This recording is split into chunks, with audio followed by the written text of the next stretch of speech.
Hello everyone. In today's session, in relativity topic, we have to solve some problems. So here we have solved the Michelson-Morley experiment, the length contraction, and variation of mass with a velocity formula, and time dilation, and we have come across with all the formulas. So now we have to concentrate on solving the problems. So in the first problem, in Michelson-Morley experiment, the wavelength of the monochromatic light used is 5000 angstrom units. What will be the expected fringe width on the basis of stationary ether hypothesis if the effective length of each path be 5 meters, given the velocity of the earth is 3 into 10 to the power of 4 meter per second and the speed of a light is 3 into 10 to the power of 8 meter per second. So before solving this problem, so we should know the Michelson-Morley experiment. ಹೇಗೆ ಅದನ್ನು solve ಮಾಡಿದೀವಿ, ಹೇಗೆ ಅದನ್ನ experiment ನಾವು perform ಮಾಡಿದೀವಿ ಅನ್ನೋದನ್ನ ನಮ್ಗೆ ಸ್ವಲ್ಪ ತಿಳ್ಕೊಂಡಿರಬೇಕಾಗುತ್ತೆ. ಇಲ್ಲ ಅಂದ್ರೆ ಈ ತರ ಪ್ರಾಬ್ಲಮ್ಸ್ಗಳನ್ನ ನಾವು ಸಾಲ್ವ್ ಮಾಡೋದು ಕಷ್ಟ ಆಗುತ್ತೆ. ಸೊ ಯಾಕೆ ಅಂದ್ರೆ first we have to know the formula, what is the term used in that formula. So that is important here. Commonly we are using the symbol lambda for representing the wavelength of the monochromatic light or any light. So that is lambda is 5000 angstrom units. And what will be the expected fringe width on the basis of the stationary ether? ಇಲ್ಲಿ ನಾವು experiment ಅನ್ನು perform ಮಾಡಬೇಕಾದ್ರೆ screen ಅಲ್ಲಿ interference pattern ಅನ್ನೋದು ಬರುತ್ತೆ, ಅದರಲ್ಲಿ fringes ಅನ್ನೋದಿರುತ್ತೆ. ಆ fringes ಹೇಗೆ ಶಿಫ್ಟ್ ಆಗಿದೆ ಅನ್ನೋದನ್ನ ನಾವು ಇಲ್ಲಿ ಫೈಂಡ್ ಔಟ್ ಮಾಡಬೇಕಾಗುತ್ತೆ. So if the effective length of each path be 5 meters, ನಾವಿಲ್ಲಿ capital D is equal to 5 meters ಅಂತ ತಗೋಬೇಕು. Given the velocity of the earth is 3 into 10 to the power of 4 meter per second. The velocity of the earth, that is v, is 3 into 10 to the power of 4 meter per second. The speed of light is 3 into 10 to the power of 8 meter per second, that is c. Right? So next we have to use the formula to solve the problems. We know that the fringe width be n fringes. ಇಲ್ಲಿ n is equal to 2 into du square by c square lambda ಅನ್ನೋ ಫಾರ್ಮುಲಾನ ನಾವು use ಮಾಡ್ತಾ ಇದೀವಿ. Capital D is, so that is the distance or that is the length of the experiment. So we have taken that is capital D is equal to 5 meters.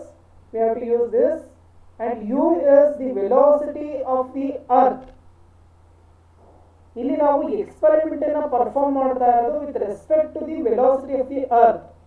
ಹಾಗಾಗಿ ನಾವು u is equal to 3 into 10 to the power of 4 meter per second ನ u ಅಂತ ತಗೋತೀವಿ. So lambda is 5000 angstrom unit. ಅದನ್ನ ನಾವು 5000 into 10 to the power of -8 centimeter ಅಂತ ಮಾಡ್ಕೊಂಡಿದ್ವಿ. ಇಲ್ಲ ಅಂದ್ರೆ -10 meter ಅಂತ ನಾವು ಮಾಡ್ಕೋಬೇಕಾಗುತ್ತೆ. or substitution ಮಾಡಬೇಕಾದ್ರೆ ಇನ್ನೊಂದು ಸ್ವಲ್ಪ ಚೇಂಜ್ ಮಾಡಿದ್ವಿ, that is 5 into 10 to the power of -7 meter ಅಂತನೂ ಸಹ ನಾವು ಇದನ್ನ ಯೂಸ್ ಮಾಡಬಹುದು. The substituting the values in the above equations we get n is equal to 2 du square by c square lambda. C square is, we know that is the velocity of a light, 3 into 10 to the power of 8 meter per second, and lambda is known value. So ಈ ಫಾರ್ಮುಲಾದಲ್ಲಿ ನಾವು substitution ಮಾಡ್ತಾ ಇದೀವಿ. 2 into d is 5, u is 3 into 10 to the power of 4. ಇದನ್ನ ನಾವು square ಮಾಡಿದೀವಿ. So after calculating this, so we will get the answer, that is 0.2. The expected fringe shift is 1/5 of a fringe width. So ಇಲ್ಲಿ last ಅಲ್ಲಿ ನಾವು ಈ sentence ಅನ್ನ ಬರೆದ್ರೆ it is the conclusions for this. Calculate the contraction of length of a rod in a frame of reference moving with a velocity 0.8 c in a direction parallel to its length. First ನಾವು problem ಯಾವುದ್ರ ಬಗ್ಗೆ ಕೊಟ್ಟಿದ್ದಾರೆ ಅನ್ನೋದನ್ನು ನಾವು first ತಿಳ್ಕೋಬೇಕು. ಯಾವುದೇ ಒಂದು ಪ್ರಾಬ್ಲಮ್ನ solve ಮಾಡಬೇಕಾದ್ರೆ ನಾವು ಫಸ್ಟ್ ಐಡೆಂಟಿಫೈ ಮಾಡಬೇಕಾಗಿರೋದು ಈ ಪ್ರಾಬ್ಲಮ್ನ ಸಾಲ್ವ್ ಮಾಡಬೇಕಾದ್ರೆ ನಮಗೆ ಯಾವ ಫಾರ್ಮುಲಾ ಬೇಕು ಅನ್ನೋದು. ಇಲ್ಲಿ calculate the contraction of the length. So simple ಆಗಿ ಅಲ್ಲೇ ಕೊಟ್ಬಿಟ್ಟಿದ್ದಾರೆ. It is concern to length contraction concept. ಆ ಲೆಂತ್ ಕಾಂಟ್ರಾಕ್ಷನ್ ಕಾನ್ಸೆಪ್ಟ್ ಅಲ್ಲಿ ಬರುವಂತ ಫಾರ್ಮುಲಾನ ನಾವು ಯೂಸ್ ಮಾಡಬೇಕು. It is clear. ಇಲ್ಲಿ length of a rod, contraction of a length of a rod in a frame of reference moving with a velocity 0.8 c in a direction parallel to its length. So it means that this second frame S dash is moving with a velocity 0.8 c. ಆ frame ಅಲ್ಲಿ ಒಂದು rod ಇದೆ, ಅದರ length ಅನ್ನ ನಾವು ಬೇರೆ ಒಂದು frame of reference ಇಂದ ಅಬ್ಸರ್ವ್ ಮಾಡ್ತಾ ಇದೀವಿ. So here the rod is also moving along with the frame, that is with a velocity 0.8 c. Now we have to find out what is the length of the rod according to the observer who is in the stationary frame. So that one we have to find out, that is the length contraction. So use the formula, that is L is equal to N naught 1 minus V square by C square. So ಇಲ್ಲಿ ಈ problems ಅಲ್ಲಿ ನಮಗೆ ತುಂಬಾ simple ಆಗಿರುತ್ತೆ. Data ಮಾತ್ರ only one data they have given, that is velocity of a moving frame is 0.8 c. So we have to use L is equal to N naught into root of 1 minus V square by C square. In this formula, so we have only one data they have given, velocity of a moving frame is 0.8 c. And what is c here? ಇಲ್ಲಿ ನಮಗೆ c value ಅವರು ಕೊಟ್ಟಿಲ್ಲ, that is 3 into 10 to the power of 8 meter per second, that is a constant value. ಆದರೆ ಅದನ್ನು ನಾವು substitution ಮಾಡಬೇಕಾ ಬೇಡವಾ ಅಂತ ನಾವು ಯೋಚನೆ ಮಾಡೋದಾದ್ರೆ ಅದರ ಅವಶ್ಯಕತೆ ಇಲ್ಲ. ಬಿಕಾಸ್ ಸೊ ಇಲ್ಲಿ ಸಿ ಸ್ಕ್ವೇರ್ ಮತ್ತೆ ವಿ ಸ್ಕ್ವೇರ್ಗೆ ನಾವು 0.8 ಸಿ ಅಂತ ಹಾಕೊಂಡಿದ್ದೀವಿ, ಮತ್ತೆ ಸಿಗೆ ನಾವು into 10 to the power of 3 into 10 to the power of 8 ಅಂತ ಹಾಕೊಂಡು ಅದನ್ನ ಮತ್ತೆ ಮಲ್ಟಿಪ್ಲೈ ಮಾಡಿ ಅದಕ್ಕೊಂದು ಆನ್ಸರ್ ತಂದು ಮೀಟರ್ ಪರ್ ಸೆಕೆಂಡ್ ಅಲ್ಲಿ ಇಟ್ಟು ಇಷ್ಟೆಲ್ಲ ಮಾಡೋ ಅವಶ್ಯಕತೆ ಇಲ್ಲ. ಸೊ ಈಸಿಯಾಗಿ ನಾವು ಈ ಪ್ರಾಬ್ಲಮ್ ನಾವು ಸಾಲ್ವ್ ಮಾಡೋದು ಹೇಗೆ ಅಂದ್ರೆ, so that is we are substituting for v, that is v is equal to 0.8 C. So L naught ನ ಹಾಗೆ ಇಟ್ಕೊಳ್ಳಿ, ಎಲ್ ನಾಟ್ ವ್ಯಾಲ್ಯೂ ಅವರು ಕೊಟ್ಟಿಲ್ಲ. What is L naught here? That is the proper length of the rod, that is the actual length of the rod ಎಷ್ಟು ಅನ್ನೋದನ್ನ ಕೊಟ್ಟಿದ್ದಾರೆ. ನಮಗೆ actual length of the rod ಬೇಕಾಗಿಲ್ಲ, ಅದು ಹಾಗೆ ಇರಲಿ. That is we are substituting for v, that is 0.8 C square. ಮತ್ತೆ denominator ಅಲ್ಲಿ ಸಿ ಸ್ಕ್ವೇರ್ ಇದೆ, C square and C square get cancelled. Remaining thing is only 0.8 square. Actually ನಾವು ಅದಕ್ಕೆ bracket ಹಾಕೋಬೇಕು. ಆ ಬ್ರಾಕೆಟ್ ಹಾಕೊಂಡಾದ್ಮೇಲೆ ನಮಗೆ ಸ್ಕ್ವೇರ್ ಸೇಮ್ ಉಳಿಯುತ್ತೆ. 0.8 whole square ಇರೋದ್ರಿಂದ ನಾವು ಸ್ಕ್ವೇರ್ ಮಾಡಿ ಅದನ್ನ ನಾವು 1 ಇಂದ ಮೈನಸ್ ಮಾಡಬೇಕಾಗುತ್ತೆ. So obviously we will get a 0 point something only. So that's why it is always less than 1. So you will get a positive quantity. So easily you can use that square root here. So ಇಲ್ಲಿ ನಾವು square root ಮಾಡಾದ್ಮೇಲೆ ಆ ವ್ಯಾಲ್ಯೂಗೆ so you will get a 0.6 L naught. L naught ಅನ್ನ ಹಾಗೆ ಉಳಿಸ್ಕೊಂಡಿದ್ದೀವಿ. The length contraction is about 60% of its original length. ನಮಗೆ proper length ಎಷ್ಟಿರುತ್ತೋ ಅದ್ರ 60% ನಮಗೆ ಕಾಣಿಸ್ತಾ ಇರುತ್ತೆ. So length contraction is about 60%. A rod 1 meter long is moving along its length with a velocity 0.6 c. Calculate its length as it appears to an observer. ಅದರಲ್ಲಿ ಎರಡು options ಇದೆ. First one A, on the earth. Second one moving with the rod it self. ಈ problem ಅಲ್ಲಿ actually last ಪ್ರಾಬ್ಲಮ್ಗೂ ಈ ಪ್ರಾಬ್ಲಮ್ಗೂ ಜಾಸ್ತಿ difference ಇರಲ್ಲ, but problem way ಇದೆಯಲ್ಲ ಅದು ಡಿಫ್ರೆಂಟ್ ಆಗಿದೆ. A rod 1 meter long, what it is given, that is the proper length of the rod.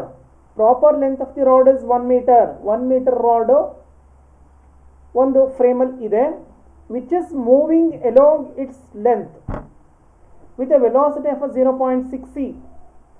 ನಮಗೆ ಥಿಯರಿನ ನಾವು ಅಬ್ಸರ್ವ್ ಮಾಡಿದ್ರೆ ಗೊತ್ತಾಗುತ್ತೆ, the rod will be in second frame, that is the moving frame. ಆ moving frame ಎಷ್ಟು ಸ್ಪೀಡಲ್ಲಿ move ಆಗ್ತಾ ಇದೆ ಅಂತ ಕೊಟ್ಟಿದ್ದೀವಿ, ದಟ್ ಇಸ್ 0.6 c. ಸೊ ಇಲ್ಲಿ ನಾವು ಯಾವುದೇ ಒಂದು ವ್ಯಾಲ್ಯೂನ ಮೀಟರ್ ಪರ್ ಸೆಕೆಂಡಲ್ಲಿ ನಾವು ಹೇಳಲ್ಲ. So we are expressing in terms of C. So C ಅಂದರೆ that is speed of a light. ನಾವು ಯಾವುದೇ ವೆಲಾಸಿಟಿನ ಸೆಕೆಂಡ್ ಫ್ರೇಮ್ ವೆಲಾಸಿಟಿನ ನಾವು ಸ್ಪೀಡ್ ಆಫ್ ಲೈಟ್ಗೆ ಕಂಪೇರ್ ಮಾಡ್ತಾ ಇರ್ತೀವಿ. So which is comparable to the speed of a light. So it is nothing but it is a relativistic velocity. So ಹಾಗಾಗಿ ನಾವು ಈ ಚಾಪ್ಟ್ರಲ್ಲಿ ಕಂಪ್ಲೀಟಾಗಿ relativity ಚಾಪ್ಟ್ರಲ್ಲಿ ನಾವು ಯಾವುದೇ ಪ್ರಾಬ್ಲಮಲ್ಲೇ ಆಗಿರಲಿ ವೆಲಾಸಿಟಿನ ರೆಪ್ರೆಸೆಂಟ್ ಮಾಡಬೇಕಾದ್ರೆ ನಾವು ಸಿ ಅದನ್ನ ಯೂಸ್ ಮಾಡಿರ್ತೀವಿ. ಅದನ್ನು ನೀವು ಮತ್ತೆ ಎಕ್ಸ್ಪ್ಯಾಂಡ್ ಮಾಡೋ ಅವಶ್ಯಕತೆ ಇಲ್ಲ. ಸೊ ಡೈರೆಕ್ಟಾಗಿ ನಾವು ಅದನ್ನು ಹಾಗೆ ಯೂಸ್ ಮಾಡ್ಕೋಬೋದು. That is velocity is 0.6 c. Second frame is moving with A velocity 0.6 c. ಆ ಒಂದು ಫ್ರೇಮಲ್ಲಿ ನಮಗೆ ಒಂದು ರಾಡ್ ಇದೆ. ಆ rod length is 1 meter. Calculate its length as it appears to an observer. First one, on the earth. ಇಲ್ಲಿ ನಾವು same problems ಇದು ಡಿರೈವೇಷನ್ಸನ್ನು ನಾವು ಮಾಡಬೇಕಾದ್ರೆ ನೋಡಿದ್ದೀವಿ. ಒಂದು ಫ್ರೇಮಲ್ಲಿ ಅಬ್ಸರ್ವರ್ ಓ ಇರ್ತಾನೆ, ಇನ್ನೊಂದು ಫ್ರೇಮಲ್ಲಿ ಅಬ್ಸರ್ವರ್ ಓ ಡ್ಯಾಶ್ ಇರ್ತಾನೆ. So both the observers are observing the event. So that is the length of the rod. ಇಲ್ಲಿ ಲೆಂತ್ ಆಫ್ ದಿ ರಾಡ್ ಏನಾಗ್ತಾ ಇದೆ ಅನ್ನೋದನ್ನು both the observers are observing. ಆ ಎರಡು ಅಬ್ಸರ್ವರ್ಗಳು ಹೇಗೆ ನೋಡ್ತಾರೆ ಅನ್ನೋದನ್ನು ಪ್ರಾಬ್ಲಮ್ಸಲ್ಲಿ ಕೇಳಿದ್ದಾರೆ. ಇಲ್ಲಿ calculate the length as it appears to an observer on the earth. So it means that the observer O is in the rest frame. ಅವನಿಗೆ ಆ ರಾಡ್ ಹೇಗೆ ಕಾಣಿಸುತ್ತೆ, ಅದು first condition. In second condition, for an observer who is moving along with the rod or observer who is in this moving frame or second frame, ಅವನಿಗೆ rod ಹೇಗೆ ಕಾಣಿಸುತ್ತೆ. So that there are two conditions. Okay, so ಈಗ ನಾವು first A ಕಂಡೀಷನ್ನ satisfy ಮಾಡೋಣ. The proper length is given, that is L naught is equal to 1 meter. The velocity of a moving frame is 0.6 c. And we are using the same formula, that is L is equal to L naught into root of 1 minus v square by c square. So ಇಲ್ಲಿ L naught ಗೆ substitution ಮಾಡ್ತಾ ಇದ್ದೀವಿ, that is 1 meter. So v is 0.6 c. So ಅದಕ್ಕೆ substitution ಮಾಡ್ತಾ ಇದ್ದೀವಿ. c square get cancelled, same thing as in the previous problem. That is root of 1 minus 0.6 whole square. So after we will get a 0.8 meter. So simple ಆಗಿ ಈ ಪ್ರಾಬ್ಲಮ್ಸ್ನ ನಾವು solve ಮಾಡ್ಬೋದು. Thus, the observer on the earth will estimate the length of the rod to be 0.8 meter. The length of the rod is 0.8 meter. So initially that is 1 meter. Actually, stationary frame ಅಲ್ಲಿರುವಂಥ ಅಬ್ಸರ್ವರ್ಗೆ on the earth surface ಅಲ್ಲಿರುವಂಥ ಅಬ್ಸರ್ವರ್ಗೆ ಅದು 0.8 metre ಇದೆ ಅನ್ನೋ ಥರ ಕಾಣಿಸ್ತಾ ಇರುತ್ತೆ. ಯಾಕೆ ಅಂದರೆ that is the principle of length contraction. ಅಲ್ಲಿ ಲೆಂತ್ 1 ಮೀಟರ್ ಇದ್ದಿದ್ದು ಇನ್ನು ಚಿಕ್ಕದಾಗಿರೋ ಥರ ಕಾಣಿಸ್ತಾ ಇರುತ್ತೆ.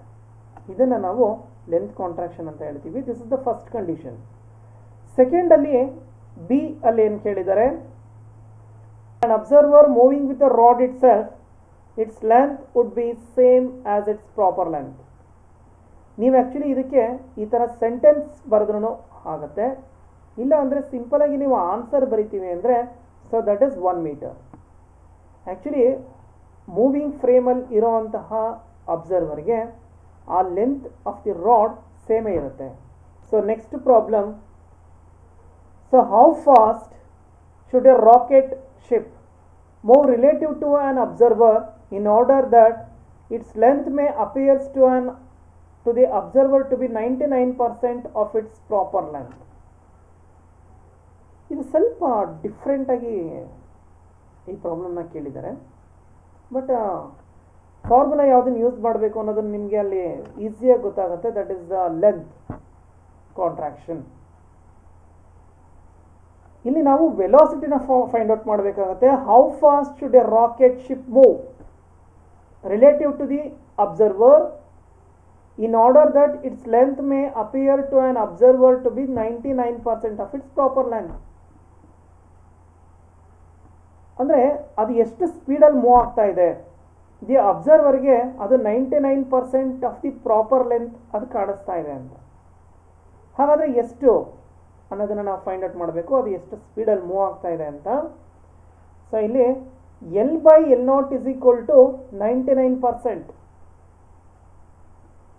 The observer, the length of the rod appears to be 99% of its proper length. So it means that L/L0 is equal to 99%. So ಇದನ್ನು ನಾವು L is equal to 0.99 L0 ಅಂತ ಹಾಕೊಂಡಿರ್ತೀವಿ. ಸೊ ಎರಡೂ ಸೇಮ್. ಓಕೆ, ನೆಕ್ಸ್ಟು ನಾವು Lಗೆ substitution ಮಾಡಿದ್ದೀವಿ. That is 0.99 L0. L0 ಫಾರ್ಮುಲಾದಲ್ಲಿರೋದು ಹಾಗೆ remain same. 1 minus v square by c squareಗೆ ವ್ಯಾಲ್ಯೂನ ಹಾಕೊಂಡಿದ್ದೇವೆ. That is 3 into 10 to the power of 8 whole square. ಹಾಗೆ ಮಾಡ್ತೀವಿ ಅಂದರೆ ಇಟ್ ಇಸ್ ಓಕೆ. ಬಟ್ ಇದನ್ನು ನಾವು ಮತ್ತೆ ವೆಲಾಸಿಟಿನ ನಾವು 0 ಪಾಯಿಂಟ್ ಸಮಥಿಂಗ್ ಬರುತ್ತೆ ಆನ್ಸರು. ಅದನ್ನು ನೀವು ಇಂಟು ಸಿ ಹಾಗೆ ಇಡ್ಬೋದು. ಇಲ್ಲ ನಮಗೆ ಕಂಪ್ಲೀಟಾಗಿ ವೆಲಾಸಿಟಿ ಮೀಟರ್ ಪರ್ ಸೆಕೆಂಡಲ್ಲಿ ಬೇಕು ಅಂದರೆ ನೀವು ಅದ್ರ ವ್ಯಾಲ್ಯೂನ ಹಾಕೋಬೋದು. ಹಾಕೊಂಡ್ರು ಮಾಡ್ಬೋದು, ಹಾಕೊಳ್ಳದೆ ಇದ್ರೂ ನೀವು ಪ್ರಾಬ್ಲಮ್ನ ಸಾಲ್ವ್ ಮಾಡ್ಬೋದು. Okay, 0.99 L0 is equal to L0 ಅಂತ ಇದೆ. L0 gets cancelled. So remaining term will be same. ಆದರೆ ಇಲ್ಲಿ ನಮಗೆ ಸ್ಕ್ವೇರ್ ರೂಟ್ ಇರುತ್ತೆ. ಈ ಟರ್ಮ್ ಫುಲ್ಲು ನಮಗೆ ಸ್ಕ್ವೇರ್ ರೂಟ್ ಇರುತ್ತೆ. ಆ ಸ್ಕ್ವೇರ್ ರೂಟನ್ನು ತೆಗಿಬೇಕು ಅಂತ ಹೇಳಿ ನಾವು ಸ್ಕ್ವೇರಿಂಗ್ ಆನ್ ಬೋತ್ ಸೈಡ್ಸ್ ಮಾಡ್ಕೋಬೇಕು. So squaring on both side 0.99 whole square is equal to, ಇದಕ್ಕೆ ಸ್ಕ್ವೇರ್ ಮಾಡಿದ ತಕ್ಷಣ ಇದರಲ್ಲಿರೋ ರೂಟ್ ಕ್ಯಾನ್ಸಲ್ ಆಗುತ್ತೆ. ನಮಗೆ 1 minus v square by c square ಬರುತ್ತೆ. ಅದನ್ನು ನಾವು ಇಲ್ಲಿ ಶೋನ್ ಮಾಡಿದ್ದೀವಿ. That is 1 minus v square by c square ನಾವು 9 into 10 to the power of 16 ಅಂತ ಬರ್ಕೊಂಡಿದ್ದೀವಿ. ಇಲ್ಲಿ ನಮಗೆ ವಿ ಸ್ಕ್ವೇರ್ನ ಮಾತ್ರ ನಾವು ಫೈಂಡ್ ಔಟ್ ಮಾಡಬೇಕು. ವಿ ಸ್ಕ್ವೇರ್ನ ಫೈಂಡ್ ಔಟ್ ಮಾಡಬೇಕು ಅಂದರೆ some mathematical simple steps we have to follow. So finally we will get v is equal to 4.245 into 10 to the power of 7 meter per second. In this session, so we studied about the problems of the Michelson and Morley experiment and the length contraction. ಇದೇ ಥರ ಪ್ರಾಬ್ಲಮ್ಸ್ಗಳನ್ನ ನೀವು text ಬುಕ್ಕಲ್ಲಿ ಹುಡುಕಿ ಇನ್ನೂ solve ಮಾಡ್ಬೋದು. But at same type ಪ್ರಾಬ್ಲಮ್ಸ್ಗಳನ್ನ ನೀವು find out ಮಾಡಿಕೊಂಡು ಸಾಲ್ವ್ ಮಾಡಿ. Thank you all.